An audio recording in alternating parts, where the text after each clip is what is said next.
The first title up today is Dying Light, which I know is not a hidden gem, but on the off chance you don't already own it, there's just never been a better time to jump in. This game is damn good, whether you play it single player or you play it with a couple of friends. It's also been incredibly well supported, and it's still seeing updates to this day. The next title up is Resident Evil 3, the 2020 remake. I think it's fair to say that Resident Evil 3 is probably the least liked of the remake trilogy, just due to some stuff not making it into the remake, as well as it being a pretty short game, but I still think it's a really good game in its own right, and for this price it's definitely a steal. It's also worth noting that there's a restoration mod being worked on to restore some of the game's missing content, and I'll include a link in the description if you'd like to find out more. Dice with Death is a dice building roguelike where you play as somebody who has died and must challenge Death himself. This is a really good deal considering it's brand new and also has a very positive score on Steam. The game has a demo, so you can even try before you buy. Fear's Spotlight is a horror adventure game that released in 2024 and was very well received at launch. This game comes very strongly recommended, and it also has an overwhelmingly positive score on Steam. There's also a demo that you can download and try it before you buy. Still Wakes the Deep is a creepy Lovecraftian horror set during the 70s in Scotland. I completed this on consoles when it came out, and I thought the atmosphere was amazing, and definitely the game's strong suit.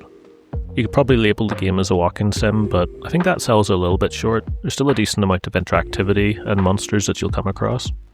Next up is the Metro Saga bundle. This includes Metro 2033, Metro Last Light, Metro Exodus, and all DLC. These are tremendous first-person shooters set in a post-apocalyptic world filled with mutants. The first two games are definitely much more linear experiences, with the newest one dipping its toes into open world, although I'd say it's more like just very large hubs rather than proper open world. All three are just brilliant games and definitely come recommended. House of Necrosis is a turn-based horror RPG. It's a roguelike dungeon crawler. I really like this game, although I've only played it for a couple of hours, so I can't speak for the entire experience. Really nails that PS1 retro atmosphere. It's just a fun melding of genres. It can be tricky to get some traction initially, but once you do, I think it's very worth it. Crow Country is a brilliant survival horror. That's another game I just really adore the atmosphere and vibes. And I'm not alone, as the game has a ridiculous average user score on Steam with 98%. Flesh Made Fear is a fixed camera angle survival horror, and a game that I find to be a very pleasant surprise. I'm planning to put up a full review for this game very soon. This game has two characters, and both have exclusive content and locations, so there's good reason to also go back and do a second run. Last up is Cronos The New Dawn, one of my favourite games of last year. Bloober managed to prove a lot of doubters wrong when it came to the remake of Silent Hill 2, and I think they've kept the momentum up very well with this fantastic game. It's a dark sci-fi survival horror with a very heavy atmosphere and an interesting enemy merging mechanic which can cause encounters to really escalate.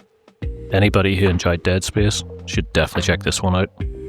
Thank you very much for watching, and if you found this video helpful and would like to see similar content, please subscribe and like.